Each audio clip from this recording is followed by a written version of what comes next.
Assalamualaikum warahmatullahi wabarakatuh. Masih bersama saya Suwandi di channel Dunia Ikan Gabus. Ya, kesempatan hari ini saya ingin sharing-sharing kepada pemirsa atau teman-teman sahabat Dunia Gabus, terutama mitra-mitra pembenihan ya. Di sini ingin saya sampaikan bahwa untuk teman-teman yang sudah bergabung menjadi mitra pembenihan, saya harapkan untuk merawat dengan sebaik mungkin ya apa yang sudah Anda dapatkan saat ini. Termasuk dari telurnya sudah mulai bertelur, sudah mulai mijah cukup banyak, saya harapkan dirawat dengan sebaik mungkin. Karena disitulah lahan Anda mendapatkan rezeki ya.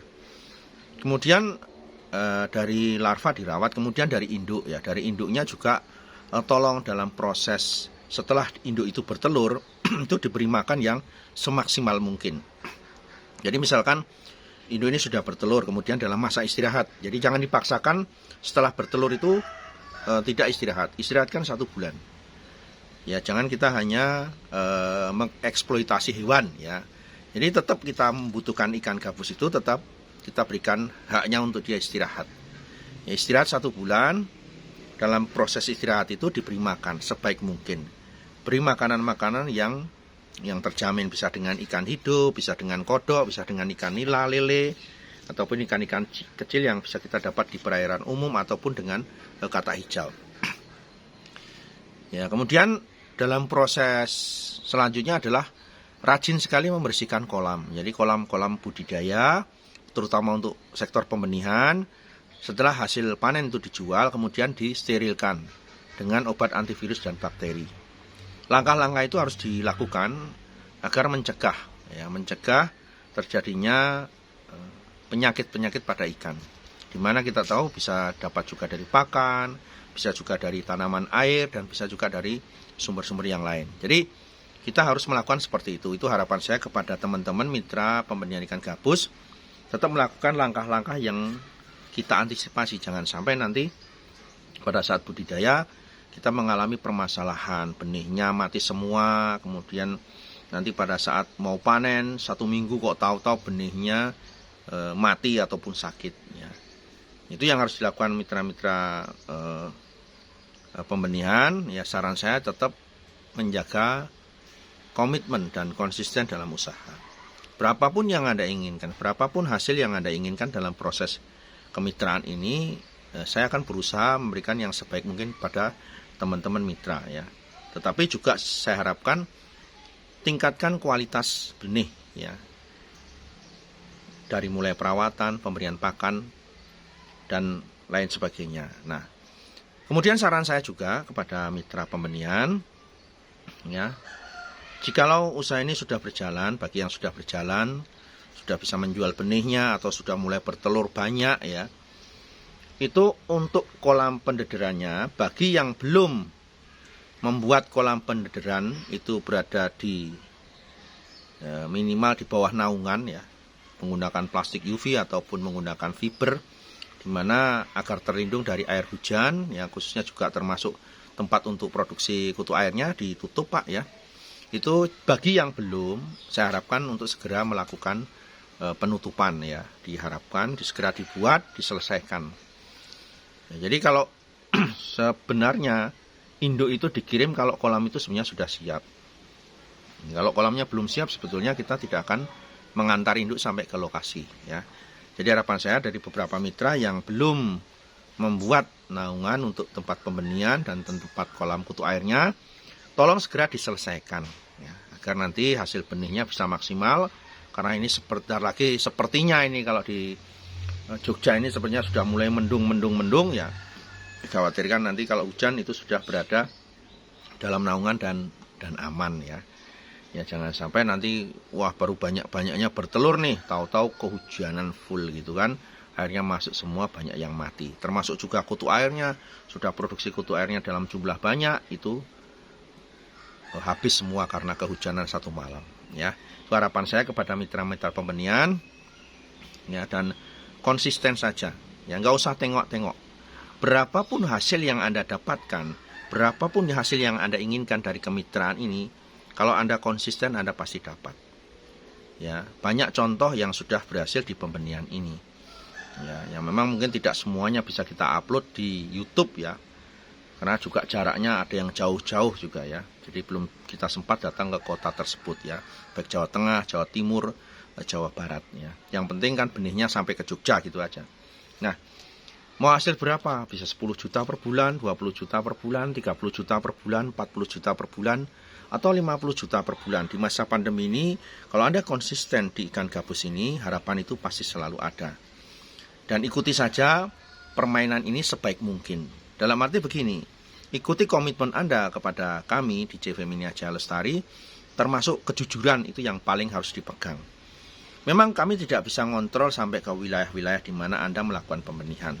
Tetapi kejujuran itu akan membuahkan hasil yang manis pada saat Anda melakukannya dengan sebaik mungkin. Rezeki yang Anda dapatkan juga berkah, kelangsungan usaha itu akan menjadi semakin baik, dan semakin baik. Kejujuran dalam apa? Dalam hal budidaya. Ya, jadi kalau induknya diberi makan yang baik, berikan makan yang baik, jangan diberi makan bangkai. Kemudian kalau larvanya dikasih makan yang baik, kasih makan yang baik, jangan diberi makan yang tidak baik ya.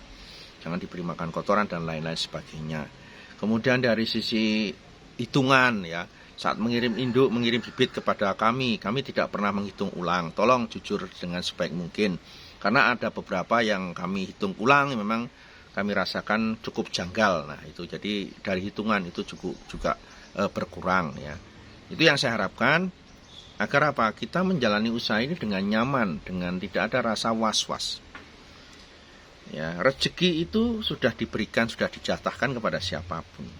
Tetapi kalau kita mengambil rezeki itu dengan cara yang batil, dengan cara yang tidak baik, ya, insya Allah rezeki itu menjadi rezeki yang tidak baik juga. Bisa dikatakan haram gitu kan kita mendapatkan. Kita tidak ingin mendapatkan rezeki yang seperti itu kan. Jadi kejujuran itu yang ingin saya harapkan ditanamkan ke mitra-mitra semua, mulai dari apapun proses perawatan budidaya dan juga proses panen, termasuk hitungan yang paling banyak. Jadi jangan pernah mengurangi hitungan, walaupun saya pun tidak tahu. Karena kembali lagi kepada panjenengan, kembali lagi kepada Bapak Ibu sekalian pemirsa yang memang melakukan kemitraan kepada kami. Ya, buat kami sih tidak ada masalah. Yang penting prinsip kami adalah kami tidak akan berusaha merugikan orang lain. Kalau rugi itu nggak masalah. Biarkan kalau rugi, biarkan saya yang rugi, bukan orang lain yang akan merugi. Ya, jadi kalau saya berprinsip bisnis, misalkan saya kirim bibit, kalau mati biar saya yang tuker.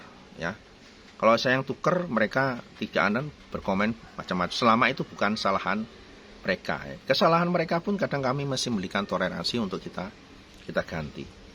Ya, dalam hal ini juga dalam pembenihan, kalau memang ikannya sakit ya jangan dikirim ke sini. Ya. Kalau ikannya sakit jangan dikirim ke sini. Ya, mitra-mitra saya harapkan kalau di dalam kolam itu jujur, Pak, di dalam kolam ini ada yang mati 1-2. Ya sudah, jangan dikirim ke sini. Berarti ada masalah dengan bibit Bapak. Jangan pernah kita tega merugikan orang lain. Dalam hal budidaya itu sangat mudah sekali. Kalau kita nggak hati-hati, kita bisa merugikan orang lain. Ya, termasuk juga dalam kemitraan ini. Kalau memang bibitnya di dalam kolam itu sakit, ya kemudian nanti dikarantina di sini pasti semuanya mati, ya kan? Dan itu selama ini kami pun tidak minta ganti, tidak minta tukar kepada mitra. Tetapi agar hubungan ini jadi lebih baik, semuanya bisa berjalan, saya harapkan hal itu tidak terjadi. Ya. Beberapa kali terjadi, tidak terjadi lagi. Ya, jadi kalau memang di situ sakit ya ditahan. Ya. Kemudian diobati, setelah sembuh baru nanti dilaporkan untuk kita dikirim kembali ke sini. Ya, itu harapan-harapan saya kepada mitra pembenihan. Ya, kita bekerja sama dengan cara yang baik. Kita bekerja sama dengan kekeluargaan dengan cara yang santun ya, dengan cara yang jujur. Ya, agar rezeki yang kita dapatkan ke depan menjadi rezeki yang barokah dan walaupun usaha ini usaha rumahan, Anda menjalankan usaha ini secara pribadi. Ya kalau memang itu dijalankan dengan jalan yang baik, dengan jalan yang jujur, yakinlah usaha ini akan menjadikan sebuah peluang, ya menjadikan jalan sebuah rezeki yang cukup besar.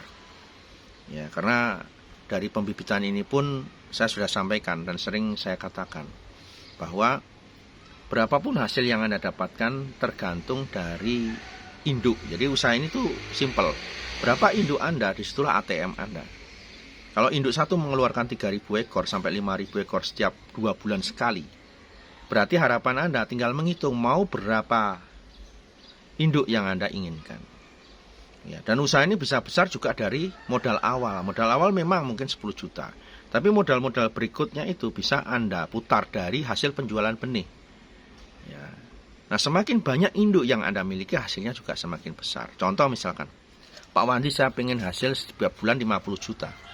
50 juta berarti harus mengumpulkan 100 ribu ekor tiap bulan misalkan, 2 bulan sekali. Nah, tinggal dihitung aja, 100 ribu benih itu didapat dari berapa induk. Nah, disitulah bisa dihitung hasil yang bisa kita dapatkan dari sektor pembenihan ini. Oke pemirsa ya, itu harapan saya kepada teman-teman pemirsa dan mitra, terutama mitra-mitra pembenihan, ya, menjalankan usaha ini dengan komitmen dan konsisten, dan usahakan yang sebaik mungkin dan sejujur-jujurnya dalam menjalankan usaha ini. Insya Allah nanti rezeki yang kita dapatkan berkah dan berkesinambungan dalam jangka panjang. Sukses untuk semuanya. Assalamualaikum warahmatullahi wabarakatuh.